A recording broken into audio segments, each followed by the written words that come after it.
হঠাৎ নিজেদের স্কুলে দেশের প্রধানমন্ত্রীকে দেখে অবাক হয়ে যায় শিশুরা। কেউ কেউ বিস্ময় প্রকাশ করে, তবে ঘোর কাটতে না কাটতেই তাকে ঘিরে ধরে ক্ষুদে শিক্ষার্থীরা। কেউ হাত মেলায়, কেউ বা আবার আবদার করে বসে অটোগ্রাফের। প্রধানমন্ত্রীও সানন্দে সময় দেন, উপভোগ করেন শিশুদের নির্মল সঙ্গ। শিশুদের মাঝে গিয়ে যেন নিজের শৈশবে ফিরে গেলেন সরকার প্রধান। জানতে চান কেমন চলছে পড়াশোনা। বলেন, পড়াশোনার পাশাপাশি কিন্তু বেশি করে খেলাধুলাও করতে হবে, খেললে কিন্তু বুদ্ধি বাড়ে। উপস্থিত শিশুরা প্রধানমন্ত্রীর কথায় সায় দেয়। শিশুদের কাছে গিয়ে পরম মমতায় তাদের মাথায় হাত বুলিয়ে দেন তারেক রহমান। প্রধানমন্ত্রীর সঙ্গে শিশু শিক্ষার্থীদের এমন চমৎকার মেলবন্ধন আর স্নেহপূর্ণ আচরণ দেখে আবেগপ্রবণ হয়ে পড়েন উপস্থিত শিক্ষকেরা।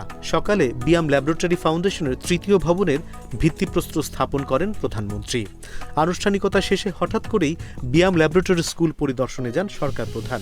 এক পর্যায়ে প্রধানমন্ত্রী ঢুকে পড়েন একটি ক্লাসরুমে, আর তখনই অবতারণা হয় এক আনন্দঘন দৃশ্যের।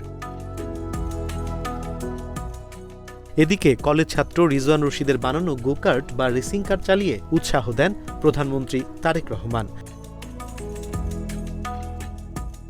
দুপুরে তেজগাঁও কার্যালয় প্রাঙ্গণে প্রধানমন্ত্রী গোকার্টটি পরিদর্শন করেন। এক পর্যায়ে কলেজ ছাত্র রিজওয়ান রশিদকে উৎসাহ দিতে প্রধানমন্ত্রী নিজেই গোকার্টটি চালিয়ে দেখেন। প্রধানমন্ত্রীর এই উৎসাহ নতুন প্রজন্মকে আরও ভালো কাজ করতে অনুপ্রাণিত করবে। আপনি কি মনে করেন? কমেন্ট করে জানান।